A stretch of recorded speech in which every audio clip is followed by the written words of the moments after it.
This webinar focuses on economic oscillations in global financial markets in 2012.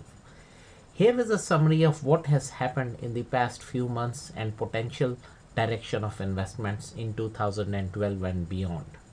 Number 1. Economic data and statistics in North America has been trending positive and exceeding expectations. The US consumer confidence is getting stronger while purchasing manager index is recovering. Despite political dysfunction in the US, there is a degree of optimism about a potential rebounding of the US economy in 2012. Number 2. Ever since 2007 2008, the global real rates have been declining consistently. One key factor is relative stability of inflation. Fears of deflation still hang on due to massive deleveraging by the private sector in the United States. The current stance of the Fed and other major central banks is to keep the interest rates depressed until 2013 at a minimum. Number 3. Oil has surged in the past few months owing to geopolitical tensions with Iran. If Iran were to block Strait of Hormuz, it could impact 20% of world oil supply line. OPEC claims to have spare capacity to offset such moves. Oil prices can have inflationary impact in near future, perhaps partially offsetting the decline of prices in the natural gas sector. Number 4.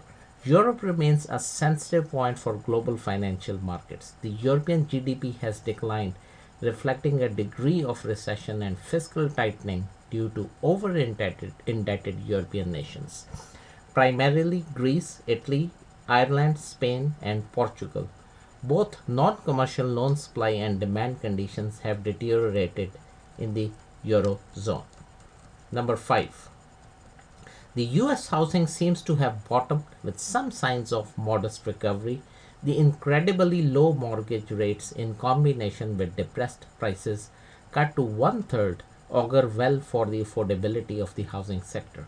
The three key bottlenecks which prevent a huge rebound are surging inventories, relatively stagnant unemployment, and tight credit conditions. The key metrics which are currently negative are mortgage delinquency and home foreclosure rate. Number 6. The US consumer spending, in particular of households with income level of $100K to $250K, will determine the pace of US recovery. This category of consumers, numbering at 21 million, accounts for 40% of consumer spending in the United States.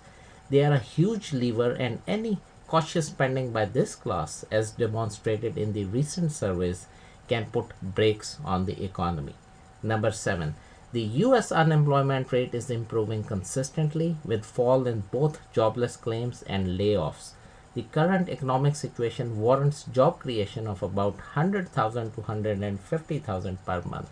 At this pace, it may take another 2 to 3 years before recovery is achieved. Number 8. The Canadian economy is dovetailing the US economy in terms of GDP growth, about 2% in 2012 and almost same threshold in 2013. The three key imbalances characterize the Canadian economy: rising household debt, inflated housing market, and current account deficit.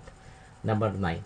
The Fitch Ratings recently downgraded India's credit outlook to negative, commenting that India's economic outlook will decline without pacing up structural reforms.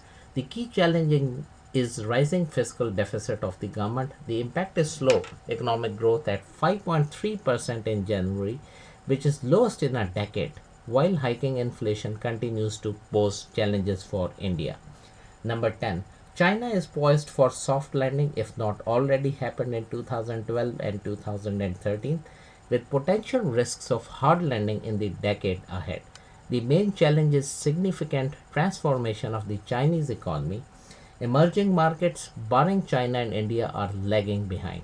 All of these points to low global real rates in 2012 and beyond.